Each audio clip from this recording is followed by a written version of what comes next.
Donc aujourd'hui, une vidéo qui va nous amener à parler de l'urticaire, vous donner des informations scientifiques sur l'urticaire, pour réagir à une vidéo d'un youtubeur que je connais depuis longtemps, qui faisait des vidéos assez sympas au départ, assez pédagogiques, où il amenait des concepts scientifiques en les illustrant d'une façon assez attractive, assez pédagogique, et qui s'est fait quand même 400 000 vues grâce à ça. Et puis là, il est en train de dériver sur autre chose, donc sur faire le buzz, sur je sais guérir ce que ne savent pas guérir les médecins, donc dénigrer la médecine, etc.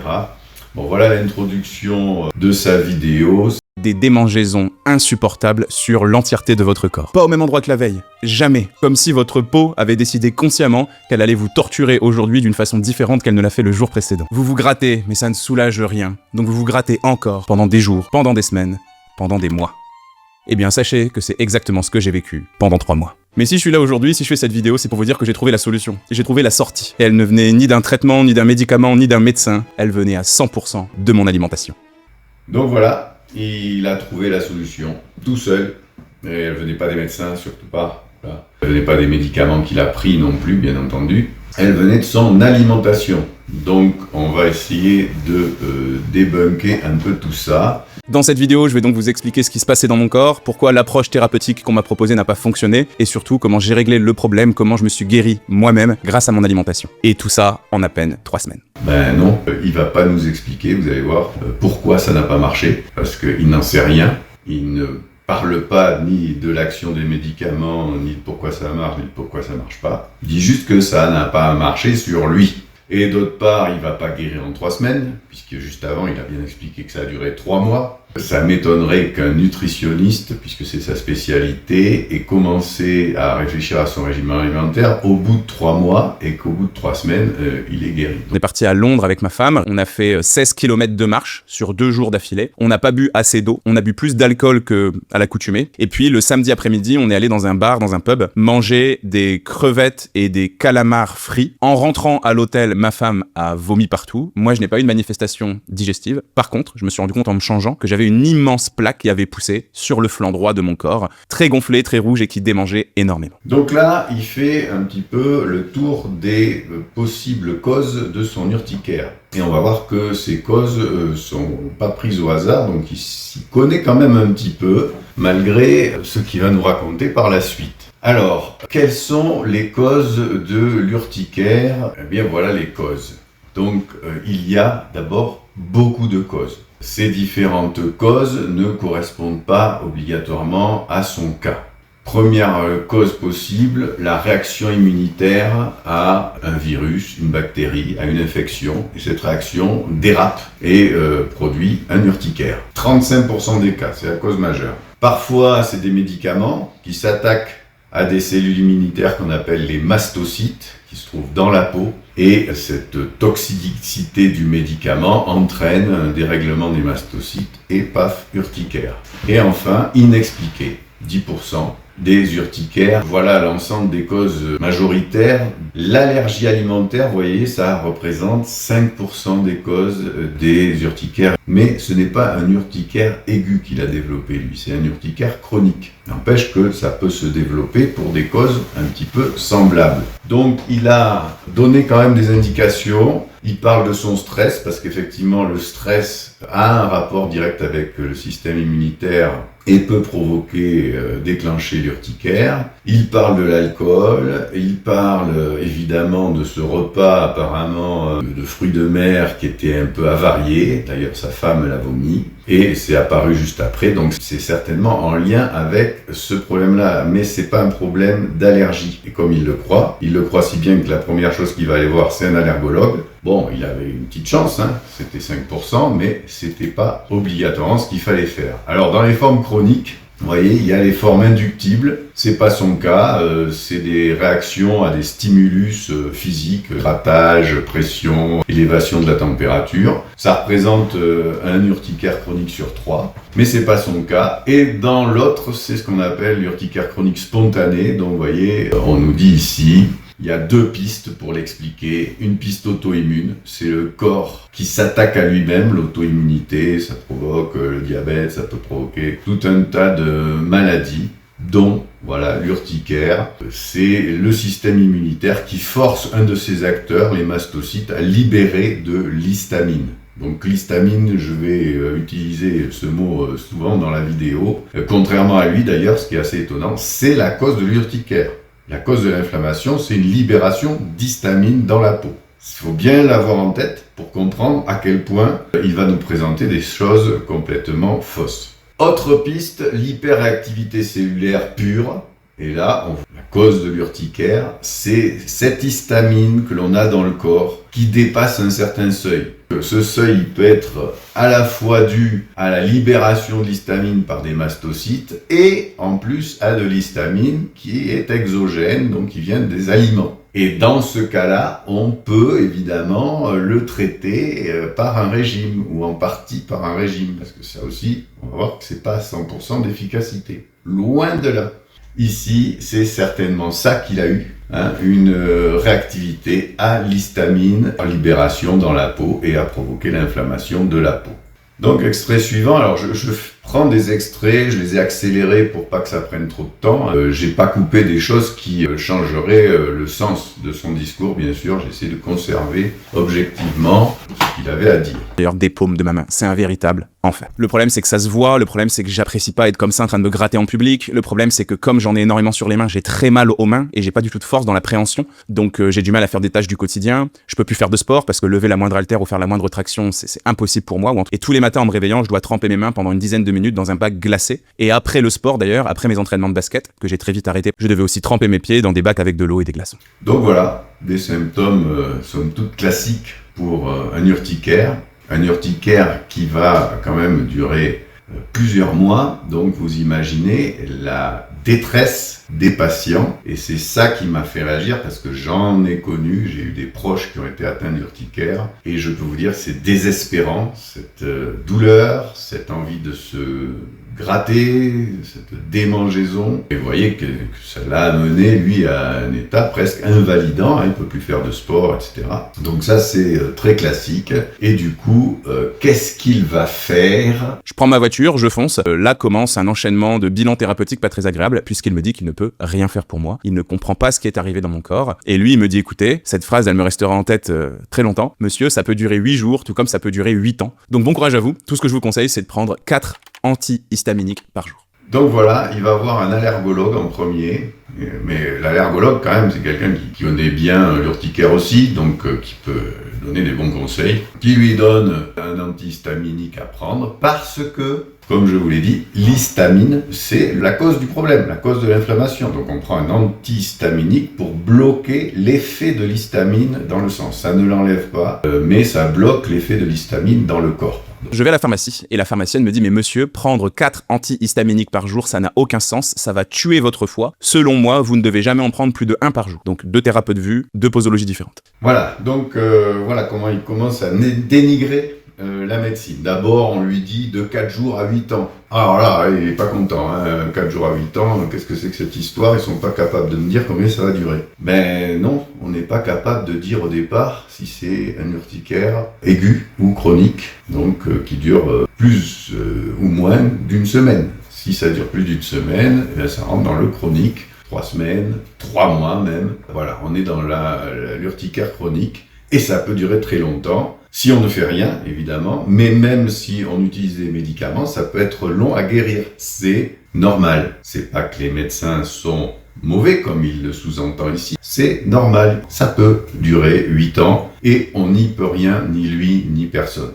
Mais évidemment, comme il se croit plus fort maintenant qu'il a guéri son urticaire, il essaie de montrer les choses un peu autrement. Autre point de dénigrement, on lui conseille d'un côté 4 antihistaminiques par jour, de l'autre côté on lui en conseille 2, c'est une pharmacienne, son avis, 2 pharmaciennes, alors il dit des thérapeutes, on va voir les pharmaciens, mais peu importe, la pharmacienne elle a une formation sur les médicaments, elle connaît les posologies, mais elle n'est pas médecin non plus, donc elle connaît ce que prennent ses clients en général, ce qui marche bien, etc. Elle peut donner des bons conseils, Mais par contre, vraiment analyser à partir des symptômes, c'est pas quand même son métier. Et on verra que un coup 2, un coup 4, on va voir après un coup 1, un coup 3, etc.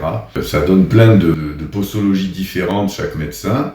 Et ça, selon lui, c'est quelque chose qui n'est pas normal. C'est bizarre qu'on puisse ça. Alors, il s'est pas renseigné. Plutôt que de dire c'est pas normal, il aurait dû aller chercher l'information pourquoi il y a plusieurs posologies possibles et en fonction de quoi on les donne. Et peut-être qu'il comprendra qu'en fonction du moment et de l'intensité de ces symptômes et de la durée de ces symptômes, on va changer la posologie.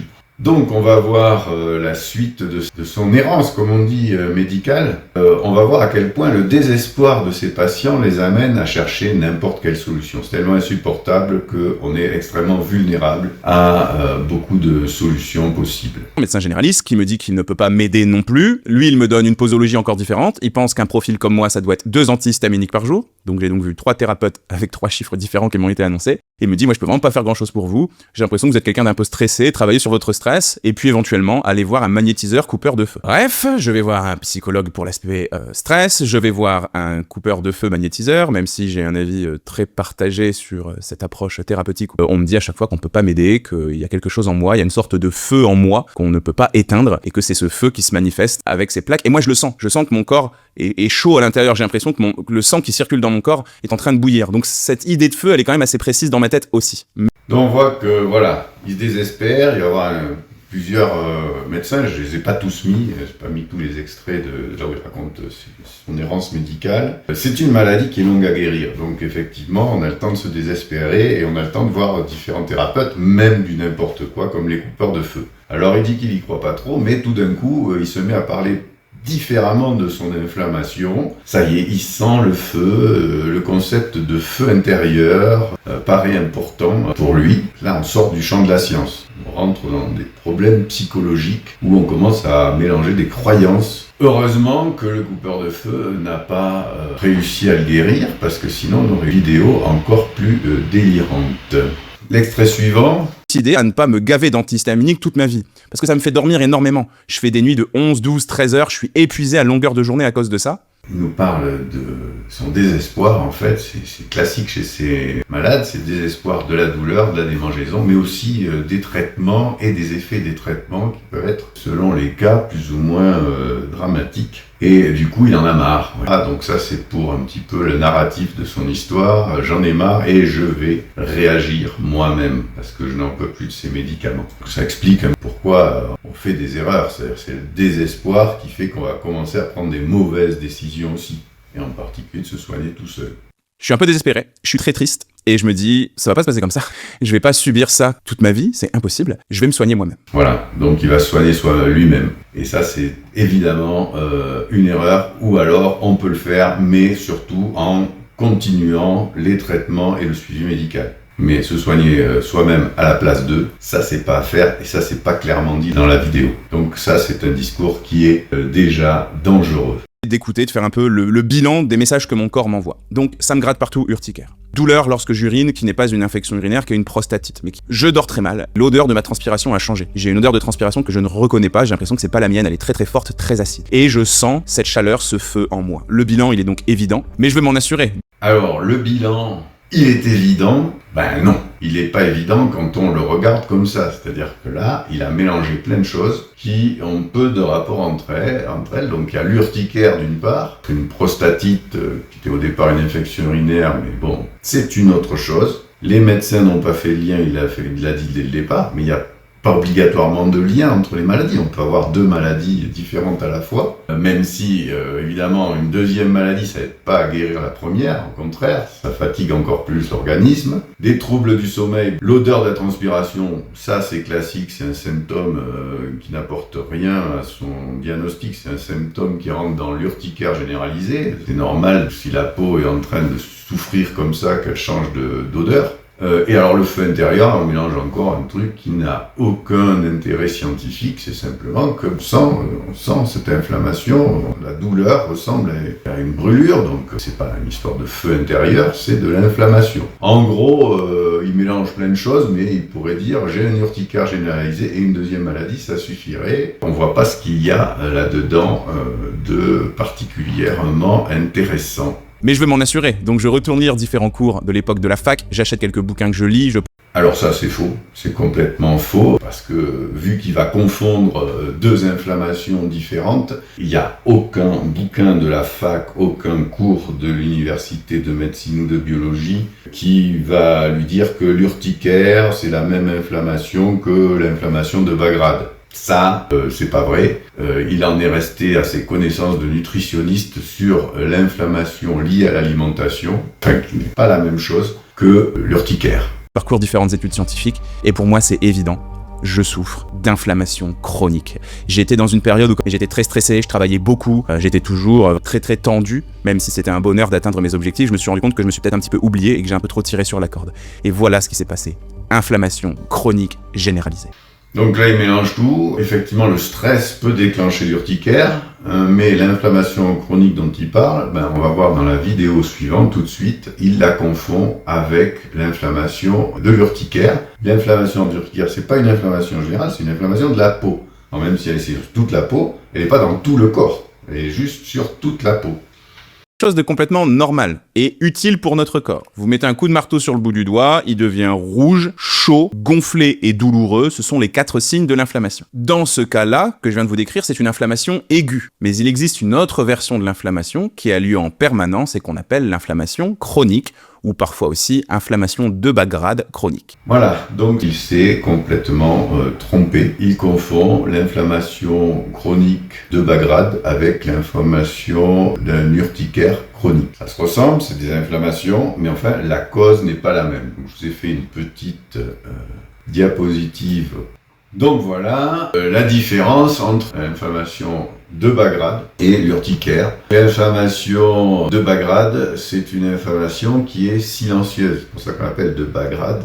Il y a très peu de signes qui permettent de la détecter, si ce n'est des symptômes qui arrivent à très long terme, c'est-à-dire petit à petit. Alors que l'urticaire chronique, lui, ça apparaît d'un seul coup, et ça peut durer longtemps, mais ça se voit. Donc déjà, les symptômes ne sont pas du tout les mêmes. Le mécanisme dans l'urticaire chronique, c'est la libération d'histamine, qui est donc une molécule inflammatoire. Elle est libérée par les mastocytes qui sont des cellules immunitaires particulières, celles de la peau. L'inflammation de bas grade, elle est liée à des molécules inflammatoires, ça s'appelle des cytokines inflammatoires, c'est pas de l'histamine. Elle s'est libérée évidemment par le système immunitaire, donc le stress peut jouer un rôle là-dedans, bien sûr. Et dans les deux cas, mais n'aboutit pas du tout au même problème. Dans l'inflammation de bas grade, elle est très liée à l'alimentation, au stress. En dehors du système immunitaire, il y a aussi le tissu gras autour de l'intestin, le tissu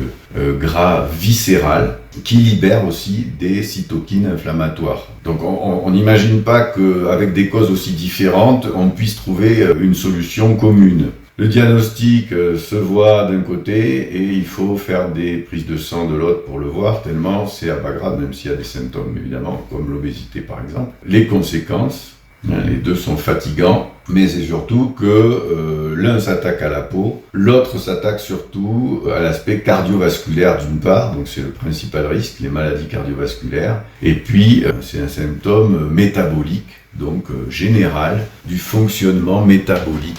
Fonctionnement de l'énergie dans l'organisme, du renouvellement de la matière dans l'organisme, c'est le métabolisme, c'est général et ça touche tout l'organisme aussi. Et bien sûr, ça peut être en relation aussi avec certains cancers qui peuvent se développer à cause de cette inflammation chronique. Voilà, donc on voit que ce n'est pas du tout la même chose et qu'à partir de ce moment-là dans la vidéo, il confond complètement les deux et il va postuler que la solution à l'un, c'est aussi la solution à l'autre, alors que les deux sont effectivement bien différents. On lui a proposé différentes doses de médicaments, ça lui pose problème, les antihistaminiques. Vu que c'est dû à l'histamine, c'est le seul traitement qui peut être commun à tous les urticaires. Tous les urticaires sont liés à l'histamine. Cependant, évidemment, selon le type d'urticaire, selon la durée de l'urticaire, on propose des doses différentes. Et contrairement à ce que je vois dans les discours qui sont autour de ce genre de vidéos anti-médecine, ben non, les médecins, ils veulent pas bourrer leurs patients de médicaments. C'est pour ça qu'ils commencent normalement par une dose faible. Ils voient si c'est un urticaire aigu, ça va passer en quelques jours, et avec une dose faible, ça va un peu améliorer les choses. Mais enfin, ça va aller très vite. Si au bout de quelques jours, et en particulier au bout de 3 semaines, ça continue, eh bien on va augmenter la dose. Donc vous voyez que première dose, ça marche à 50%, ça vaut le coup quand même de l'essayer, sans bourrer la personne de médicaments. Et puis si ça marche pas, eh ben on va jusqu'à 4 comprimés par jour, et là on atteint 80% de réussite. 80%, c'est pas 100%. Enfin, c'est quand même pas mal. On peut pas dire que la science et la médecine échouent déjà dans ce cas-là. Donc voilà, ça c'est l'explication qui lui pose apparemment problème, qu'on lui propose différentes doses. Ben, à différents moments de sa maladie, on lui a proposé différentes doses, et puis il a demandé à des spécialistes différents, qui ont un point de vue différent sur ses symptômes, etc., etc. Mais ces doses-là, c'est pas n'importe quoi, elles existent, et elles correspondent à un traitement normal, qui arrive à 80% de guérison. Il reste les 20% qui ne marchent pas. Alors il y a des traitements, quand ça ne marche pas, on n'utilise plus les antihistaminiques, on utilise par exemple des anticorps monoclonaux. Donc là c'est des injections, c'est très cher. Donc évidemment ça arrive quand on est sûr que l'autre ne marche pas. Et il y a différentes étapes, je ne passe pas toutes les étapes de tentative de traitement. Là, anticorps monoclonal, on arrive au bout, 90% des traitements. Hélas, il y a 10% à peu près des patients qui vont encore résister à ça et que ça va durer des années. C'est une chose pour les traitements, mais il y a en plus la guérison spontanée. Parce que les maladies, elles guérissent aussi spontanément, heureusement, avant d'avoir des médicaments. On est bien fait, comme tous les animaux, on ne prend pas de médicaments pour guérir. Qu'est-ce que j'ai fait ? J'ai relu, comme je vous disais, beaucoup d'études scientifiques. Et je me suis rendu compte que tous les êtres humains ne sont pas sensibles aux mêmes choses en matière d'inflammation. Ah, je dois dire, c'est impressionnant. Il s'est rendu compte que les êtres humains n'étaient pas tous pareils. Ils réagissent pas tous pareil. Okay. Il a lu des études pour ça. Ok, on voit bien le niveau de lecture scientifique. Mais moi, j'en avais marre. Moi, je voulais régler le problème le plus vite possible. J'en pouvais plus. Je vous ai dit que ça avait commencé en novembre. J'ai réglé le problème vers février. Donc voilà, ici, on a notre discours typique. Si on décide, si vraiment on veut, si on en a marre, si on est à bout et qu'on se décide de guérir, on va guérir. La volonté fait partie de la guérison. Comme si la plupart des malades ne veulent pas guérir. Bon, là, on est dans un problème psychologique, il est très énervé, il n'en peut plus, il en a marre, ça on le comprend. Après qu'il fasse des vidéos en nous racontant ça, c'est autre chose. Donc, qu'est-ce qu'il a trouvé comme solution ?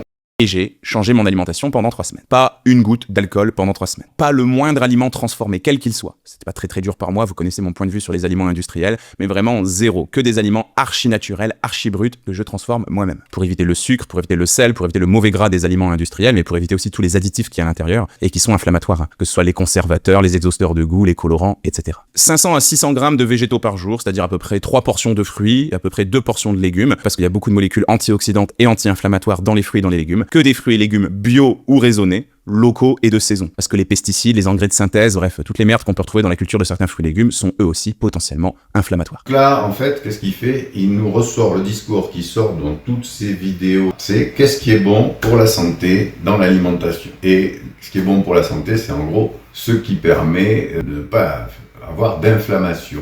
Et donc d'inflammation de bas grade. On confond toujours. Ces aliments, ils sont intéressants puisqu'ils sont anti-inflammatoires. C'est un régime anti-inflammatoire, on va dire.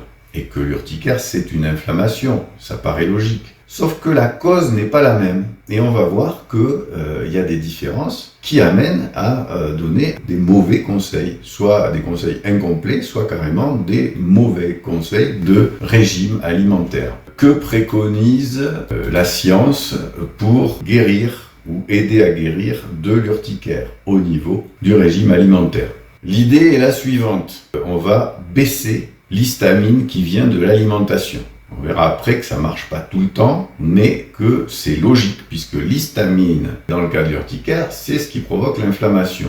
D'une part, on va prendre des antihistaminiques pour bloquer son action, mais on peut en plus diminuer son taux dans l'organisme. Deux choses valent mieux qu'une. C'est logique de proposer ces régimes. Mais ces régimes-là, ils sont donc focalisés sur le problème de l'histamine, pas de l'inflammation de bas grade, pas de l'inflammation en général. Il y a des choses en commun, évidemment, et il y a des choses qui ne sont pas en commun. Qu'est-ce qu'on va faire? On va enlever tous les aliments qui sont riches en histamine. On va enlever les aliments qui entraînent la libération d'histamine par l'organisme. Et on va aussi enlever les pseudo-allergènes, c'est-à-dire des substances qui miment l'action allergique et qui provoquent donc la libération d'histamine par les mastocytes de la peau. Quels sont ces aliments qui sont riches en histamine? Eh bien, l'histamine, elle est produite par les microbes en particulier qui dégradent les protéines des aliments. C'est-à-dire que tout ce qui n'est pas frais, et encore pire, tout ce qui est fermenté, ça va contenir de l'histamine. Alors c'est intéressant parce que j'ai vécu un régime comme ça, il ressemble un petit peu au régime contre l'acide urique.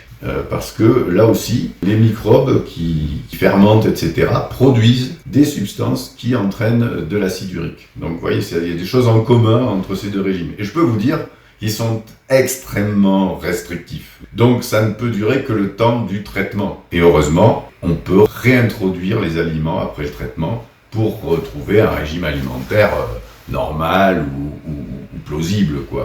C'est pas possible de faire un régime alimentaire aussi strict très longtemps. 3 semaines en gros, et on sait si ça marche ou si ça marche pas. Alors, vous voyez, par rapport à ce qu'il va dire, ici, tous les fromages, c'est fermenté.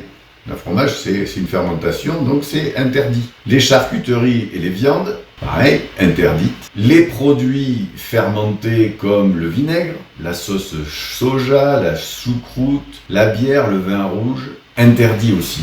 Alors, vous voyez par exemple là, il dit pas d'alcool. Pas d'alcool, ça fait que la bière est interdite. L'alcool, parce que l'alcool, c'est une molécule inflammatoire pour l'organisme. Donc, on l'interdit, sauf que là, on l'interdit pour l'histamine. Donc, c'est un très bon exemple. La bière sans alcool, elle est interdite pour l'histamine. Parce que la bière contient de l'histamine, qu'elle soit avec ou sans alcool. Donc, lui, quand il dit sans alcool, on peut boire de la bière sans alcool. Mais du coup, c'est un mauvais conseil. Et si ces régimes réussissent, c'est quand ils sont très stricts. C'est-à-dire vraiment, il faut vraiment éliminer tout ce qui contient de l'histamine pour que ça marche. Voilà, les conserves de poisson, par essence, c'est pas du poisson frais. Donc là aussi, c'est interdit, et contrairement à ce qu'il dit lui, où il proposerait d'en manger, puisque les sardines, le maquereau, etc., c'est bon contre l'inflammation à cause des oméga 3. Ensuite, les aliments histaminodérateurs, donc là je vous laisse faire pause sur la photo. Voilà tout ce qu'on interdit, des fruits, des légumes, pas tous les fruits, pas tous les légumes, des aliments qui entraînent une libération d'histamine. Donc on les enlève. Lui, il propose, vous avez vu, 500 grammes de fruits et de végétaux par jour, de fruits, de légumes, 2 ou 3, je sais plus, bon, peu importe. C'est-à-dire que lui, il propose des fruits et des légumes parce qu'on sait que c'est riche en antioxydants qui sont donc anti-inflammatoires. Sauf que certains contiennent de l'histamine, donc c'est pas bon pour l'urticaire.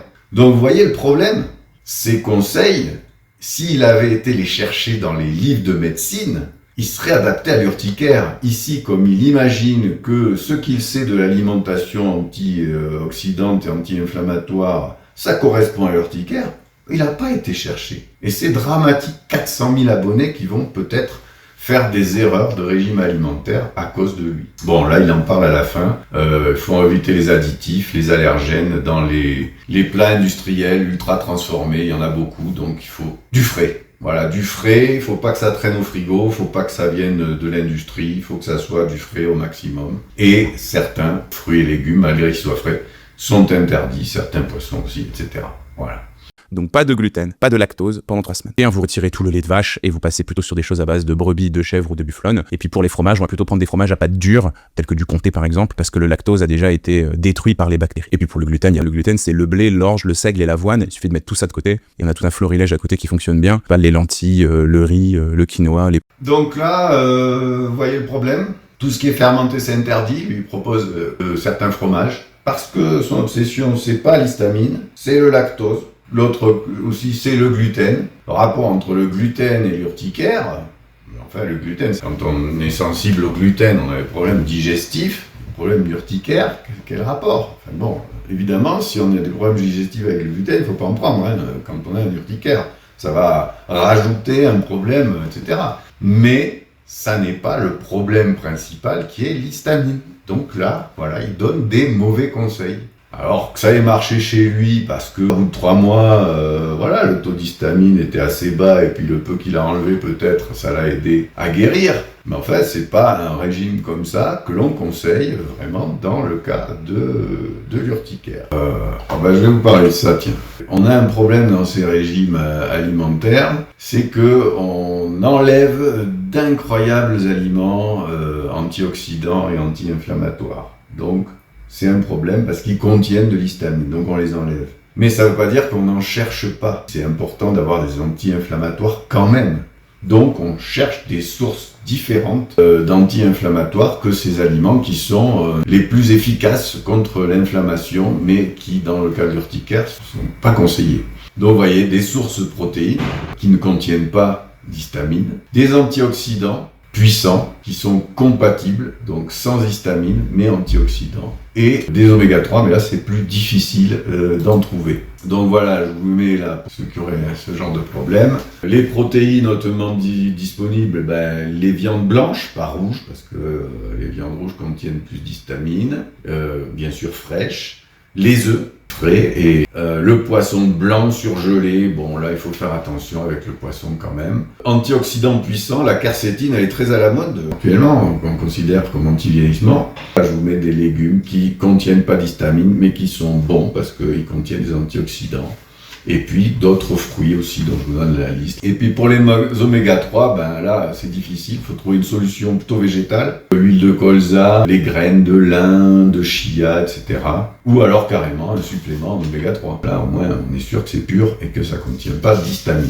On enlève du régime alimentaire les antioxydants les meilleurs qu'on ait, mais on essaie d'en trouver d'autres pour les remplacer quand même. Alimentation absolument équilibrée, bien évidemment c'est mon métier, donc j'ai vraiment tout recalculé, je me suis fait une ration absolument parfaite. Voilà, donc c'est son métier, il a pu se faire une ration géniale qui correspond évidemment à un autre problème.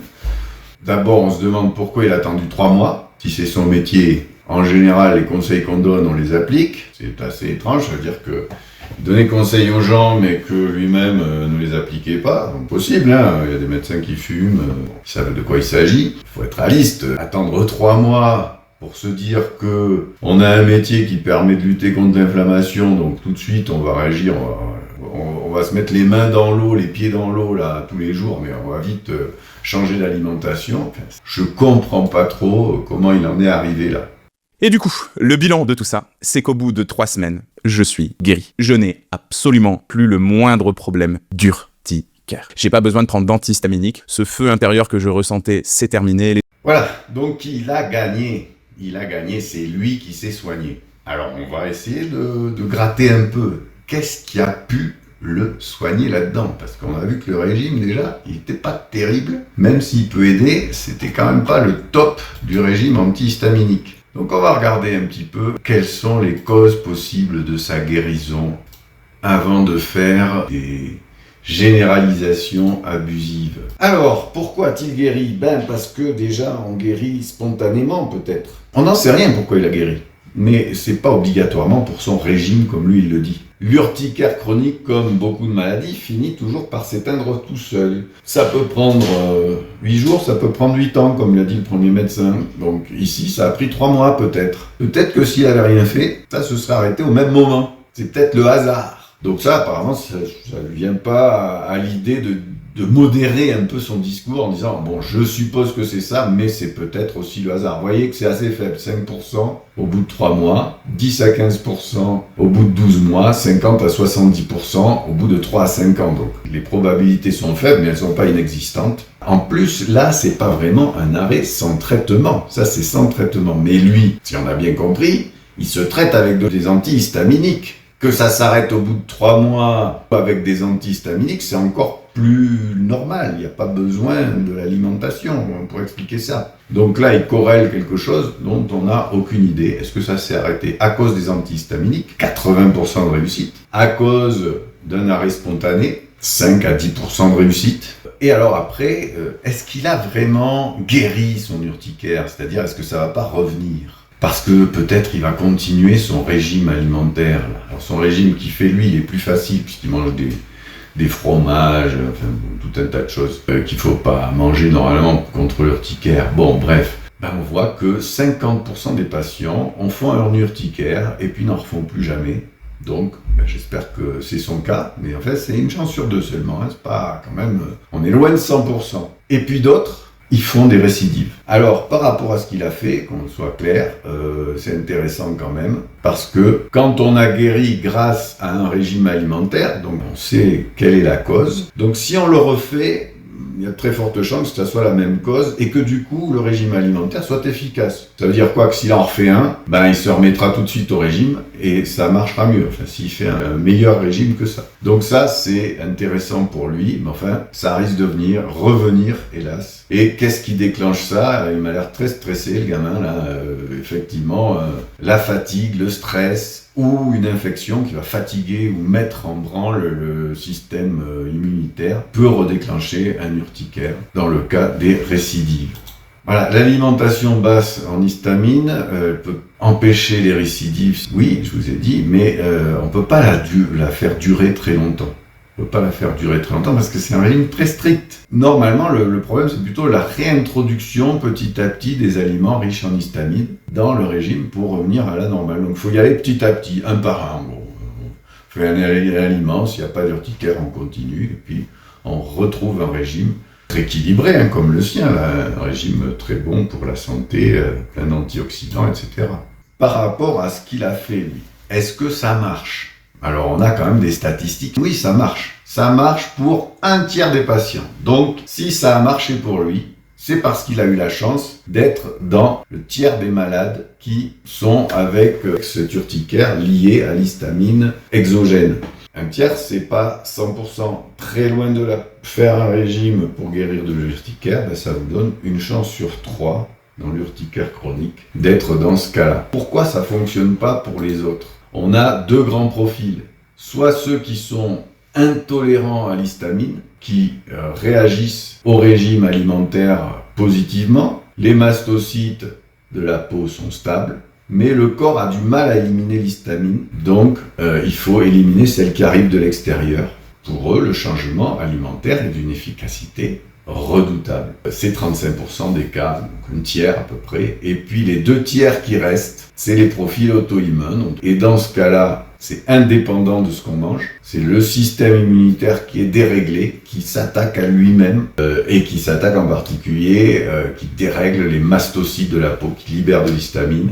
Donc dans ce cas, le régime n'apporte rien. Donc on a un peu mieux compris l'urticaire, vous avez plein de conseils. La conclusion de ce monsieur. Le bilan de tout ça, c'est quoi? Premièrement, sans jamais aller à l'encontre de ce que les médecins vous disent. Jamais. C'est important de respecter la hiérarchie médicale. Même moi, je suis un professionnel de santé, je dois respecter l'avis de mes confrères et de mes consoeurs. Mais vous êtes votre premier médecin. Je ne le répéterai jamais assez. Qu'est-ce que vous voulez dire de ça? Il faut respecter les avis médicaux, il faut suivre les médecins, mais vous êtes votre premier médecin. Vous qui n'êtes pas médecin, vous qui ne savez rien, qui comprenez rien à la maladie, etc. Vous êtes votre premier médecin. Est-ce que c'est une façon de respecter les médecins? Donc pourquoi il dit ça? Ça n'a aucun sens. Mais il dit ça tout simplement parce qu'il a la trouille qu'on l'attaque sur un point important, c'est évidemment l'exercice illégal de la médecine. Il n'est pas capable de guérir l'urticaire. Et du coup, il dit « Ah, mais surtout suivez les médecins, etc. Donc ça me protège, vous allez pas, personne va attaquer ma vidéo. Mais enfin, quand même, vous êtes votre meilleur médecin, même si vous y connaissez rien. » C'est un délire. Deuxièmement, l'alimentation est notre première médecine. Vous pouvez faire ce que vous voulez au niveau de votre santé. Je suis désolé de vous dire ça de manière aussi froide. Mais si vous mangez pas équilibré, vous pouvez pas avoir une santé qui fonctionne bien. Bon, là aussi, c'est n'importe quoi. Certes, l'alimentation, c'est quelque chose d'important pour la santé. Tout le monde le sait. Alors, je sais pas pourquoi il dit, excusez-moi de vous le dire. Tout le monde le dit, tout le monde le sait. Sauf que c'est pas quelque chose qui va guérir de toutes les maladies. Ça va être préventif. Ça va améliorer la santé générale, ça va faire baisser l'inflammation de bas grade, ça peut guérir de l'inflammation de bas grade, mais ça, l'urticaire dépend d'autre chose. Une infection, une inflammation liée à l'infection dépend d'autre chose que de l'alimentation, etc., etc. C'est très loin d'être un médicament. C'est un facteur qui agit vraiment, mais qui agit faiblement. Retenez bien ce que je vais vous dire, mais quasiment toutes les choses qui fonctionnent mal dans votre corps, quasiment toutes les maladies que vous allez avoir, chroniques, mortelles ou pas, sont avant tout de l'inflammation. Quasiment toutes les choses qui fonctionnent mal chez vous sont de l'inflammation. Donc, continue de penser que toute inflammation, c'est la même chose. Toutes les maladies, c'est de l'inflammation. Donc, sous-entendu, les aliments anti-inflammatoires, le régime anti-inflammatoire guérit toutes les maladies. C'est n'importe quoi. Il y a certaines maladies inflammatoires qui sont liées à l'alimentation, fortement, comme certains urticaires. Donc, ça doit faire 10% de l'ensemble des urticaires. Alors, il y a une confusion ici, c'est que c'est pas l'inflammation, la maladie. Alors qu'il dit toutes les maladies sont une inflammation. Non, ce ne sont pas une inflammation.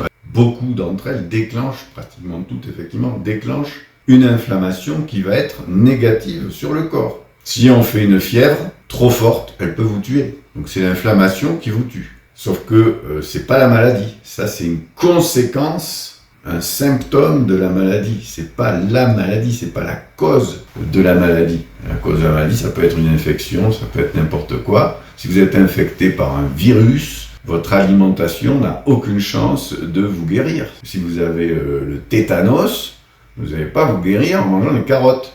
Ils confondent tout. Effectivement, l'inflammation est présente dans plein de maladies. Il faut lutter contre, on prend de l'aspirine, on prend des anti-inflammatoires ou autres, pour réduire ce symptôme-là qui est dangereux pour l'organisme, mais il faut aussi guérir la maladie. Et donc dans le cas de l'urticaire, c'était l'histamine qu'il fallait attaquer, et pas seulement l'inflammation liée à l'histamine. Si vous avez de l'inflammation, vous allez avoir plus de cellules qui vont mourir. Et plus il y a de cellules qui meurent, plus il y a de cellules qui sont recréées. Et plus il y a de cellules qui sont recréées, plus le risque qu'une de ces cellules soit bizarre, donc cancéreuse, est important. C'est fatigant, donc il veut guérir même les cancers, il veut tout guérir avec son régime magique. Juste comme ça, effectivement, il y a des cancers qui sont liés à l'alimentation.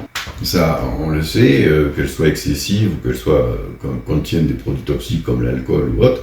Il y a des cancers liés à l'alimentation, on ne va pas le nier. Par contre, ce qu'il dit là, voilà, les cellules qui se régénèrent de plus en plus et qui du coup se fatiguent et finissent par devenir cancéreuses, ça c'est faux. C'est vrai et c'est faux à la fois. Enfin, on a un très bon exemple, c'est le sport. Quelqu'un qui est sportif de haut niveau, et il va avoir un renouvellement dans son organisme extrêmement, un turnover très important de plein de choses, donc cellulaire, moléculaire, etc., dont cellulaire. Évidemment, il va créer des cellules en permanence, beaucoup plus que quelqu'un de sédentaire, et il va avoir beaucoup moins de cancer. Alors là, si on veut quelque chose, un facteur qui est vraiment très efficace par rapport à l'alimentation, c'est le sport. Un sportif qui n'est pas sédentaire, les deux sont différents, c'est moins de maladies cardiovasculaires, c'est moins de cancer. L'alimentation, une bonne alimentation, c'est 30% de moins de cancer. Donc, vous voyez la différence, hein, voilà, on est vraiment dans le top de la prévention, c'est l'activité physique, c'est le sport, c'est l'absence de sédentarité. Et surtout, ce qu'il dit, c'est moi, je suis nutritionniste, je peux tout guérir, je suis le meilleur, j'ai guéri l'urticaire avec un régime qui n'a pas de rapport avec l'urticaire, mais c'est pas grave. C'est dommage, ça aurait pu être une chaîne qui restait intéressante. Là, ça dérive dans le style « Gourou, je guéris tout ». Gourou, je guéris tout. Et ça, c'est grave parce que dans son discours, on détourne les gens de la médecine. On fait en sorte que les gens n'aient plus confiance dans ces médecins qui donnent n'importe quelle posologie, qui disent n'importe quoi sur la durée des maladies, je ne sais pas, tous les dénigrements qu'il a fait dans sa vidéo. Donc on les détourne de la médecine et ils ont des chances d'arrêter leur traitement pour aller voir ce genre de personne qui sait des choses mais qui va être bien moins efficace et qui va peut-être entraîner un retard de traitement et une perte de chance de guérir. C'est quand même assez catastrophique. Voilà, donc j'espère que ça vous aura été utile. Vous avez beaucoup d'informations sur l'urticaire, sur les façons de gérer l'urticaire, sur les traitements dont il ne faut pas avoir peur, et surtout de vous méfier de ce genre de personne qui dit qu'il va chercher dans les livres et dans les cours, mais en fait qui ne va chercher nulle part, parce que dans aucun cours de médecine, ce qu'il raconte est vrai. On ne confond pas l'inflammation de bas grade liée à l'alimentation et l'urticaire. Voilà, terminus. À bientôt à tous.